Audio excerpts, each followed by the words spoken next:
Bonjour à tous, et sans plus attendre, reprenons la vidéo de fabrication du plancher de notre Tiny. Et la dernière fois, nous étions arrêtés à la mise en place de la membrane pare-pluie. Et puisque 2 laits étaient nécessaires pour couvrir toute la largeur du plancher, il est donc important de rétablir l'étanchéité par la pose d'un scotch comme celui-ci, scotch bien spécifique prévu à cet effet, et qui est fourni par le même fournisseur que celui de la membrane pour être certain de la parfaite compatibilité des deux produits. Pour les grandes dimensions, n'hésitez pas à vous faire aider comme Virginie ce jour-là avec notre invité mystère, invité qui n'est autre que Pascal de la chaîne Takeyaka, venu à l'occasion faire quelques vidéos sur nous. Alors nous avons rencontré Pascal par hasard à Batimat, et au gré des discussions, puisque nous sommes un de ses abonnés, il se trouve que nous partageons l'idée commune que le savoir est plus beau s'il est partagé.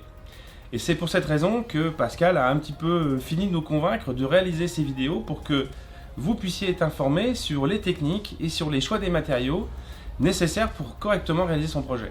Je vous invite donc à regarder cette vidéo touchante où Pascal craque au gré d'une discussion sur ses internautes, tant l'investissement humain et en temps est important pour que l'on vous réalise ces vidéos. Je te dis donc un grand merci Pascal pour le temps que tu prends à venir nous voir, bénévolement aussi, c'est important de le dire, et je te dis à bientôt, tchuss mon kid. Mais reprenons, nous en étions à la pose des scotch et il est important de bien soigner les points spéciaux comme les angles extérieurs, qu'il ne faut pas couper mais simplement coller en rabattant l'excédent. Pour les angles des passages de roues qui n'ont d'autre choix que d'être coupés, nous utilisons un angle spécifique en caoutchouc, comme celui-ci, qui nous permet d'avoir une étanchéité parfaite.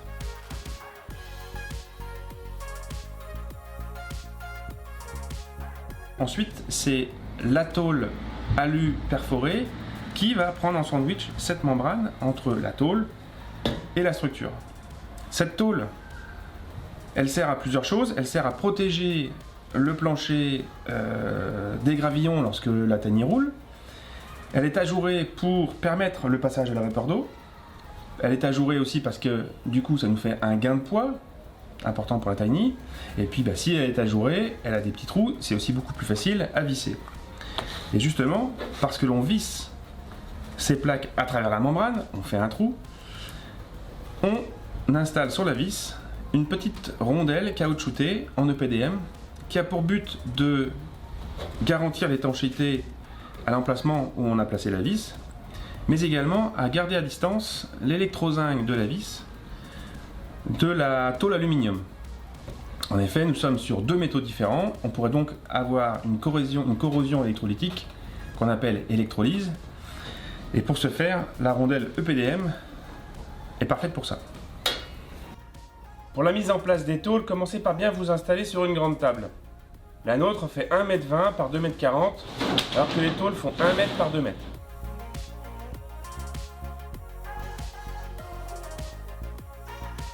Appliquez-vous, soyez précis.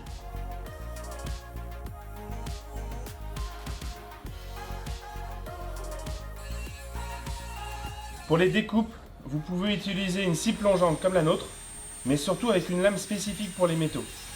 Attention à vous, la découpe de l'alu génère beaucoup de petits copeaux, donc usage obligatoire de gants et de lunettes.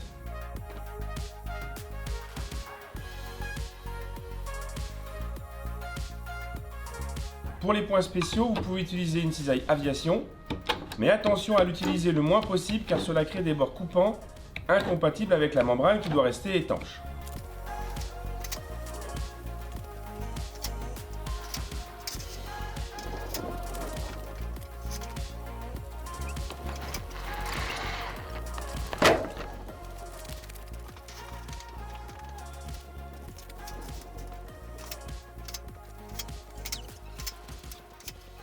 Petit live avec Pascal entre 2 poses de tôle.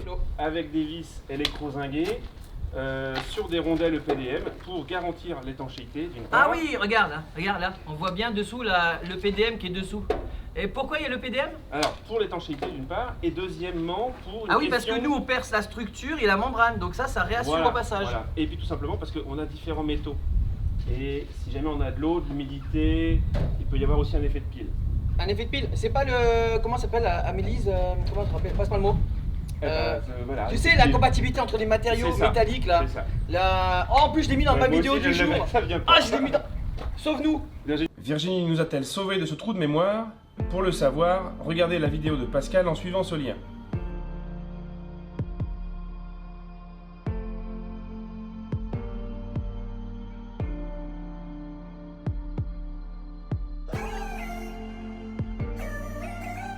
Il nous reste maintenant la bande résiliente à poser avant le mariage du plancher de la Tiny sur la remorque.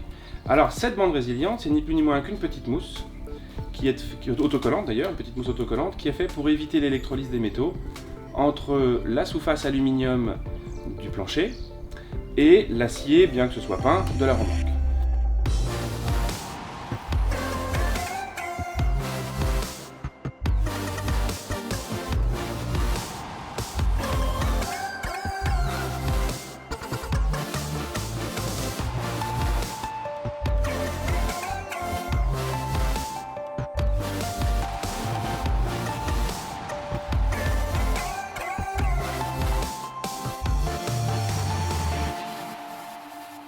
Arrive ensuite le moment important où l'on retourne le plancher pour le poser sur la remorque.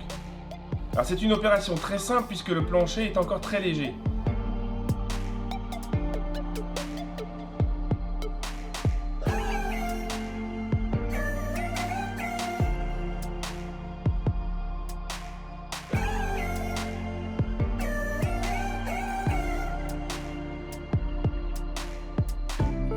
Pour y glisser la remorque, on a écarté les tréteaux à l'aide de 3 pièces de bois que nous avions en stock, que nous construisons aussi en ossature bois. C'est prêt? Bien. Arrive enfin la remorque.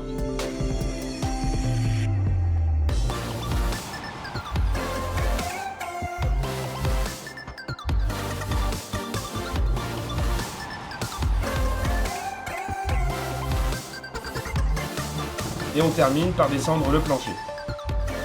Petit ajustement pour bien le placer à sa place. Voilà, opération terminée. Allez, tape, ça marche. Il ne reste plus qu'à mettre l'ensemble à l'abri sous le chapiteau.